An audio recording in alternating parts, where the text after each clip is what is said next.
So when I first came across this particular presupposition, I definitely did not see it as a success-minded principle. In fact, I thought of this particular principle, the idea that people do better with choice than without it, as an utter irritation and a pain in my behind. But the truth is that when we as human beings are without choice, there's a number of consequences. And those consequences are almost inescapable.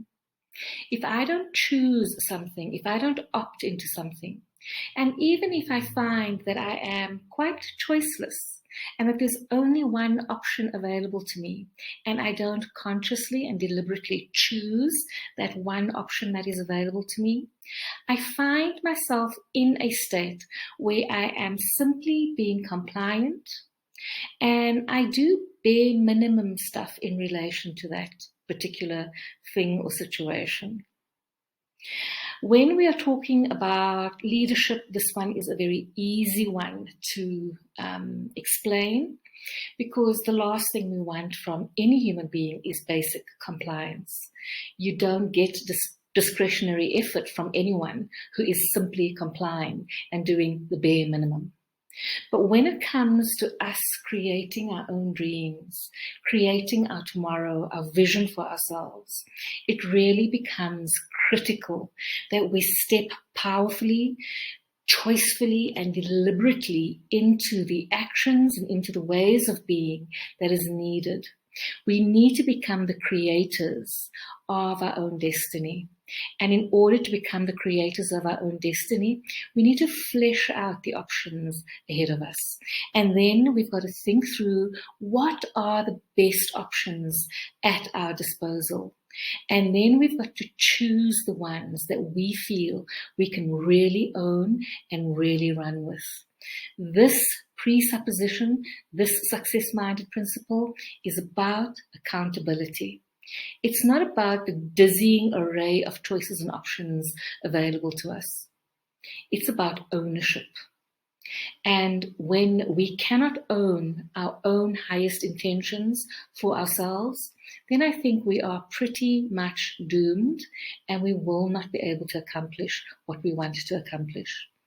So my invitation to you is to think through, have you actually chosen what it is that you're about to embark on?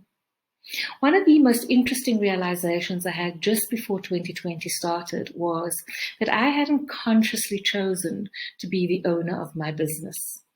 I had kind of become the owner of my business as the result of a sequence of events. I also realized, working in corporate, that there are very often opportunities where I can accomplish many things without actually deliberately and accurately consciously choosing the particular path of action that I'm on. I'm really just going along with a particular course of action. I also discover that in my household, there are many ways in which I can escape choosing. One of the consequences, of course, of that is that when things go wrong, I am pretty blameless. I can accuse and I can suggest to other people that they might have done things differently. That does not empower me. So my invitation to you again and always is, whatever your circumstance, whatever it is, choose it consciously.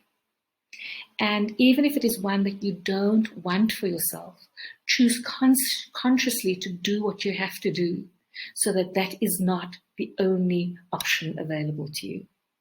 I'm going to end this video with an invitation again to that you sit down and work through what are the choices that you haven't consciously made that you will have to make in order to accomplish the goals that you wish to accomplish. See you in the next video.